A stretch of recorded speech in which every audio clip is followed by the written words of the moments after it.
Joining me now, as always, on a Monday, Nationals MP, former Minister Keith Pitt, Sky News contributor, former Howard Government Minister himself, Gary Hardgrave. Well, Gary, I'm going to start with you because this one is absolutely right up your old portfolio brief. Thousands and thousands of people over the weekend trying to cross the border from Mexico into the US. After Title 42, it's called, a law that allowed authorities to turn these migrants back without giving them a chance first to seek asylum. Comes out of the COVID pandemic period. It lapsed. You've been watching it as much as I have. This is very difficult for the US, given the volume of people coming through from Mexico, South America. I was reading stories too. They have picked up some Afghan terrorists crossing the border as well. What would you do if you were the minister in the US? Well, simple point, Peter. The left don't believe in national sovereignty. They don't believe in strong borders. The international people smugglers, the crooks who are running this misery know this.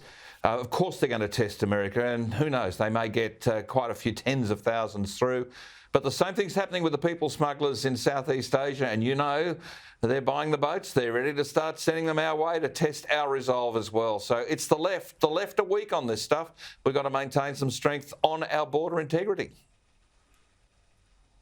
Hey, Keith, you must have been happy to hear your boss talk about nuclear power on Thursday night. We ran hard in the background, Peter, as I'm sure you know. I mean, Chris Bowen, he's out there throwing around numbers that are just fanciful on cost. He might want to have a look at South Korea. They are building 4, not 1, 4 times 1,350 megawatt power plants. That's 4 Liddells for 18 billion US. One's already online. The next one's due in a couple of months, and the others are coming soon. Chris Bowen might want to have a look at people that do this for a living and listen to them. Yeah.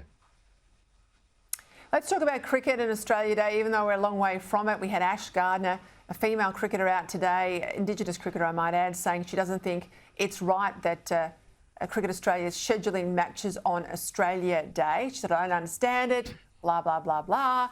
Gary, goodness me, it's not Australia Day if we don't have cricket. Surely we can do both. We can be sensitive to Aboriginal people. We can still celebrate our country. We can wave our flag and we can go to the cricket.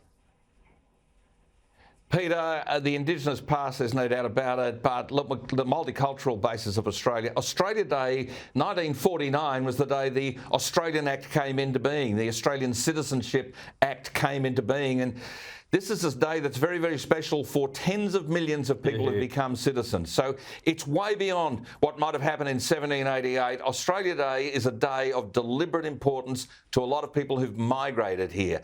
So to create this division is just, well, just nonsense. It's wrong. Beautifully said, eloquently said. Gary Hardgrave, Keith Pitt, thank you as always. See you next week.